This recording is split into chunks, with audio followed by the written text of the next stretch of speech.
और अब खबरें विस्तार से। और अहम खबर जबलपुर से, जहां फर्जी एमबीबीएस डॉक्टर पकड़ा गया है। रेलवे अधिकारी की मौत के बाद यह खुलासा हुआ है, फर्जी दस्तावेज से एमबीबीएस कर बना डॉक्टर ब्रिजराज उइके के नाम से कर रहा था प्रैक्टिस। सत्येंद्र निषाद ने चोरी किए थे ब्रिजराज के दस्तावेज पर सत्येंद्र निषाद ने एमबीबीएस की और 2 साल तक सरकारी अस्पताल में काम भी किया। तो एक बड़ा मामला सामने आया है। स्वास्थ्य विभाग के सामने एक बड़ी चुनौती है। जिस तरीके से आए दिन फर्जीवाड़े के मामले सामने आते हैं, लेकिन इस मामले को सिर्फ फर्जीवाड़े तक ही मत देखिए, क्योंकि एक डॉक्टर के हाथों में किसी की जिंदगी होती है। जबलपुर से यह मामला सामने आया। फर्जी एमबीबीएस डॉक्टर का खुलासा हुआ है। 2 साल तक सरकारी अस्पताल में इसने काम भी किया। तो स्वास्थ्य महकमे के सामने, प्रशासन के सामने एक बड़ी चुनौती भी इस घटना ने खड़ी कर दी है। जबलपुर में फर्जी डॉक्टर का मामला सामने आया है। यहाँ एक फर्जी डॉक्टर दूसरे के नाम का इस्तेमाल करके डॉक्टरी कर रहा था। कटनी के युवक के नाम पर जबलपुर के हॉस्पिटल में डॉक्टर बनकर ये काम करता रहा। दमोह के फर्जी डॉक्टर के बाद जबलपुर सीएमएचओ ने एक निर्देश जारी किए थे और सभी हॉस्पिटल से डॉक्टरों के एक एफिडेविट मंगाए थे कि उनके यहाँ कौन डॉक्टर काम कर रहा है और उसकी क्या क्वालिफिकेशन है। उसके बाद भी एक फिर डॉक्टर निकल गया फर्जी। सर, क्या मामला है? जो मामला संज्ञान में आया है, जो समाचार पत्रों में भी आया है कि मार्बल सिटी हॉस्पिटल में कोई एक डॉक्टर काम करते थे। वो डॉक्टर के कहना चाहिए कि उनको ऐसा कहा जा रहा है कि वो डॉक्टर नहीं, वो पेंटर थे। देखिए, जब अस्पताल का पंजीकरण होता है तो जो पोर्टल पे फॉर्म भरा जाता है, जो डॉक्टर्स वहाँ काम करते हैं उनके प्रमाण पत्र लगाए जाते हैं। उन प्रमाण पत्रों के आधार पर हम लोग ये देखते हैं कि उसका डिग्री जो है वो ऑथेंटिक यूनिवर्सिटी से है, उसका रजिस्ट्रेशन एमसीआई से है, और यदि वो पाया जाता है, सही पाया जाता है कि वो रजिस्ट्रेशन जैसा होना चाहिए, तो हम लोग उस डॉक्टर को उस अस्पताल से संबंधित पंजीकरण दे देते हैं। मुख्य बात यह है, जो इस मामले में मेरे संज्ञान में जो मुझे लगता है, जितना मैं समझ पाया, कि ये 12वीं कक्षा की मार्कशीट से प्रारंभ होके उसी में कुछ ना कुछ छेड़छाड़ हुई, और उसके आधार पे ये जो सज्जन हैं जिनकी शिकायत आई है, वो नीट की परीक्षा में बैठे। नीट की परीक्षा में चयन भी हो गया, मेडिकल कॉलेज में एडमिशन होके उन्होंने कोर्स पूरा किया। कोर्स के बाद इंटर्नशिप की, रजिस्ट्रेशन एमसीआई में उनका बराबर हुआ, medical council of Madhya Pradesh में। उसके बाद उन्होंने सुपर स्पेशलिटी हॉस्पिटल में कार्य भी किया है, कार्डियोलॉजी विभाग में, और फिर एक प्राइवेट अस्पताल में वो कार्य कर रहे थे। हमने जो निर्देश निकाले थे कि जो डॉक्टर्स आपके यहाँ कार्य कर रहे हैं उनके प्रमाण पत्रों को वेरीफाई करा लें। तो हर अस्पताल ने अपने एफिडेविट दाखिल किया था कि हमारे यहाँ जो डॉक्टर्स कार्य कर रहे हैं, हमने उसमें उनका वेरिफिकेशन करा लिया है और उनके सर्टिफिकेट सही पाए गए हैं। आज भी मेरी अस्पताल संचालक से, इन्हीं अस्पताल के संचालक से बात हुई। उनका कहना था हमने सर्टिफिकेट वेरीफाई कराया था और मेडिकल काउंसिल ऑफ इंडिया ने उसको वेरीफाई भी किया कि ये इस नाम से डॉक्टर हमारे यहाँ पंजीकृत हैं।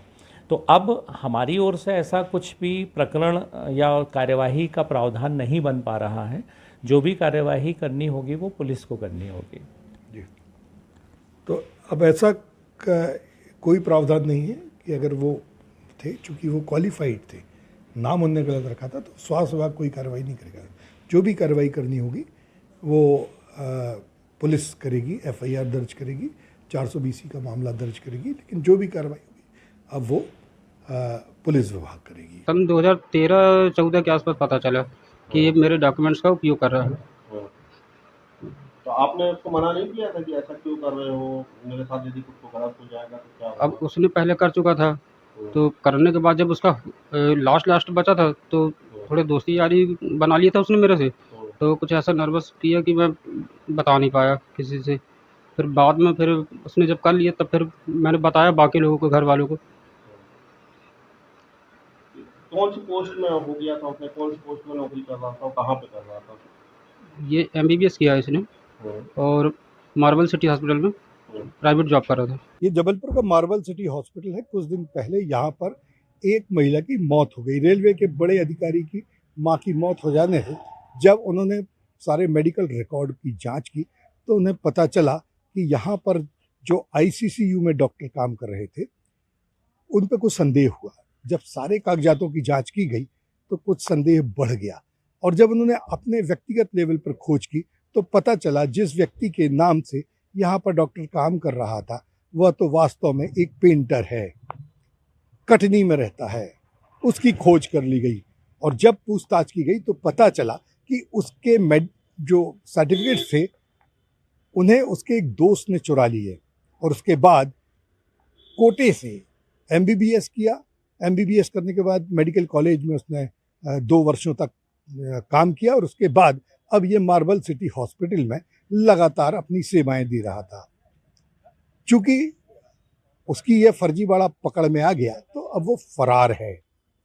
लेकिन एक बड़े आश्चर्य की बात है कि अपने मित्र की जो सर्टिफिकेट्स हैं उसमें फ़ोटो बदली, नाम मित्र का चलने दिया, MBBS किया और उसके बाद अब लगातार वह अस्पतालों में डॉक्टर बनकर सेवाएं दे रहा है। अभी तक तो ऐसा सिर्फ फिल्मों में ही देखा गया था, मुन्ना भाई MBBS हो या फिर 3 इडियट्स, लेकिन जबलपुर में ये वास्तव में हो गया।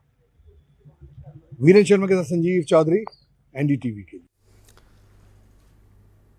तो संजीव जी की रिपोर्ट आप देख रहे थे और हमारे साथ संजीव जी जुड़ भी गए हैं। संजीव जी, फर्जीवाड़े की फहरिस्त तो बड़ी लंबी है, लेकिन अगर हम गौर करें तो 2 साल तक एक फर्जी डॉक्टर सरकारी अस्पताल में काम करता है। 2 सालों तक मरीजों की जिंदगी उसके हाथ में होती है। फर्जी डॉक्टर तो गुनहगार है ही, लेकिन स्वास्थ्य विभाग के सामने भी बड़ी चुनौतियां हैं। अमृत, सबसे बड़ी बात यह है कि ये डॉक्टर को कहा जाए तो ये ओरिजिनल डॉक्टर से फर्जी नहीं कह सकते हैं, व्यक्ति फर्जी है, क्योंकि इसने नीट क्लियर किया और MBBS भी किया और ये मान्यता प्राप्त डॉक्टर है। लेकिन जो फर्जीवाड़ा है वो इस बात का है कि इसने क्या किया है कि अपने मित्र के सर्टिफिकेट से कोटे के कारण, चूंकि ये अनुसूचित जाति का कैंडिडेट था, इसे मालूम था कि इसका नीट में सिलेक्शन नहीं हो सकता है, इसलिए इसने अपने अनुसूचित जनजाति के मित्र का 12th क्लास की मार्कशीट चुराकर उसमें अपनी फोटो लगाकर फर्जीवाड़ा कर लिया और वही फोटो से ये चूंकि अनुसूचित जनजाति का बन गया तो इसका एडमिशन भी हो गया जबलपुर के मेडिकल कॉलेज में। एडमिशन के बाद उसने सारी डिग्री कोर्स कर लिए, सारे रजिस्ट्रेशन उसके नाम पे हो गए, जो मेडिकल काउंसिल ऑफ इंडिया से उन्हें सर्टिफिकेट मिलता वो भी उसको उस नाम से मिल गया, लेकिन नाम जो था और जो जाति थी वो उसके मित्र की थी, जो वर्तमान में पेंटर का काम करता है। तो इसलिए कहा जा रहा है कि ये जो डॉक्टर है ये एक पेंटर था, वो डॉक्टर बन के काम कर रहा था। तो सबसे बड़ा जो फर्जीवाड़ा है वो इस बात के लिए है कि 12वीं क्लास की जो उसने मार्कशीट में हेरा फेरी की और अपनी फोटो लगाए, तो क्या कहीं भी उस सर्टिफिकेट को, उस मार्कशीट को कहीं भी देखा नहीं गया, ना मेडिकल के समय देखा गया, ना MBBS में जब उसका एडमिशन हुआ जब देखा गया, और ना जब उसकी नौकरी लगी जब देखा गया, क्योंकि 2 वर्षों तक ये जो डॉक्टर था ये जबलपुर के सुपर स्पेशलिटी हॉस्पिटल में बिल्कुल संजीव जी, आपने बिल्कुल सही कहा। तो कुल मिलाकर स्वास्थ्य महकमा ही नहीं, शिक्षा विभाग भी इस मामले में आ जाता है। बड़ी लापरवाही सामने आई है। आपके पास आते हैं, लेकिन क्योंकि इस मामले के तार कटनी से जुड़े हुए हैं तो हमारे सहयोगी राम बिहारी गुप्ता कटनी से जुड़ गए। बताइए क्या है अपडेट वहां पर, इस मामले को लेकर किस तरीके से देखा जा रहा है, क्या कुछ सुगबुगाहट नजर आ रही है? जी, आपको बता दूं कि ये जो मामला है पूरा, ये जो सामने आने पर पूरा मेडिकल एडमिशन सिस्टम और डॉक्यूमेंट्स वेरिफिकेशन पर सवालिया निशान खड़े कर दिए हैं। यह जो है चिकित्सा व्यवस्था पर भी सवाल खड़े कर रहे हैं कि आखिर कैसे एक फर्जीवाड़ा करके वह MBBS की डिग्री हासिल कर लेता है अपने दोस्त के नाम पर। कटनी में जो रंगनाथ थाना अंतर्गत जो युवक है ब्रजराज उइके, उसने बताया कि दोस्ती हो गई थी जो आरोपी है उसके सत्येंद्र के साथ, और उसने जो है उससे मार्कशीट हासिल कर ली थी और उसी के नाम पर, वह आदिवासी चूंकि वो ST उससे कोटे से आता है, तो जिसमें उसको जो है बड़ी आसानी से ये एडमिशन भी मिल गया और उसने परीक्षा पास कर ली।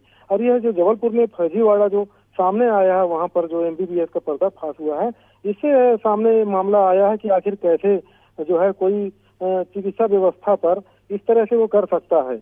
MBBS जो फिल्मी स्टाइल में जो मुन्ना भाई, बिल्कुल सही आपने कहा। और निश्चित तौर पर स्वास्थ्य विभाग और शिक्षा विभाग दोनों के सामने बड़ी चुनौती है। बहुत बहुत शुक्रिया, आप नजर बनाए रखिए, आगे भी आपसे अपडेट लेंगे। संजीव जी हमारे साथ जबलपुर से जुड़े, आपका भी बहुत बहुत शुक्रिया, आगे भी आपसे अपडेट लेंगे। बहुत बहुत शुक्रिया।